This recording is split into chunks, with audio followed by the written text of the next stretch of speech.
Avodah Zarah, לפני אידיהן, Mishnah Daf Yomi, sponsored for a birthday, a happy birthday to Avram ben Ari Nesanel. Number one, this Mishnah teaches that a city and its suburbs, city or village, are not related. Prohibition to conduct business 3 days before a holiday applies only to the city. If the holiday is in the city, a Jew may conduct business with a Gentile from the suburb, city, or village. If the holiday is in the suburbs, he may conduct business in the city. Question: what is an example of outside the city? The answer: a meat market in a village close to Gaza. Another version is Reish Lakish asked Rabbi Hanina the law concerning this meat market, and he answered him with a mashal. A Tyrian Jew and Gentile placed their cooking pots on the same stove, and the Chachamim were not concerned. The Gemara brings three interpretations to this mashal. Number one, A. Abaye explains they were not concerned that the Jew would turn away and the Gentile would add meat to the Jew's pot. Similarly, they were not concerned that the money used in the suburbs to purchase meat originated from an idolater of the city. B. Rava explains they were not concerned about bishul akum. Perhaps the Jew requested the Gentile stir his pot because it is a rabbinic decree.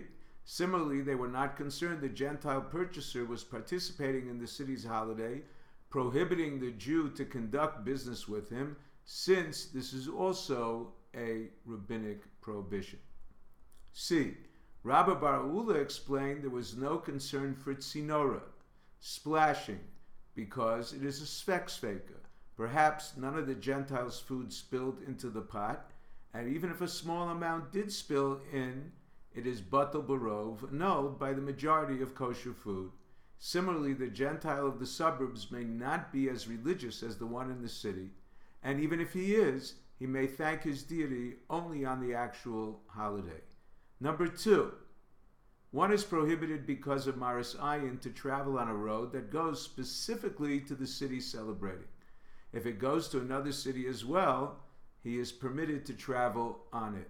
The Gemara brings a brisa that Rabbi Meir prohibits traveling even on a road that goes to another city. The Gemara brings other examples of prohibitions because of maris ayin. A.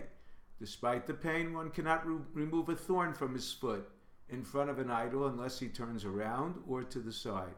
B. Despite the loss of money, one cannot pick up coins that fell out of his pocket unless he turns around or to the side. C. Even dehydrated, one cannot bend down to drink from a spring flowing in front of an idol unless it does not appear he is bowing down to the idol. D. One cannot drink from human sculptures that eject water from their mouths because it appears he is kissing the idol.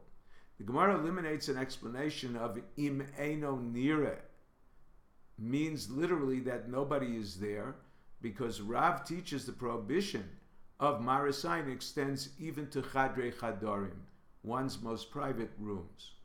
One may not drink from a pipe in the ground, rivers, ponds, with one's mouth or one hand for fear he may swallow a leech. One who does takes his life by his own hand. One is permitted to heat water on Shabbos for one affected. Perhaps the hot water will kill it. It is also prohibited to drink water at night because of shavriri, a demon who can blind him unless there is another person sleeping with him, or at least rattle the lid to create the impression someone else is there, and say an incantation reducing his name one letter at a time. If you're enjoying Daf 5, please click on the link below, become a sponsor. Have a good Tov. Thank you.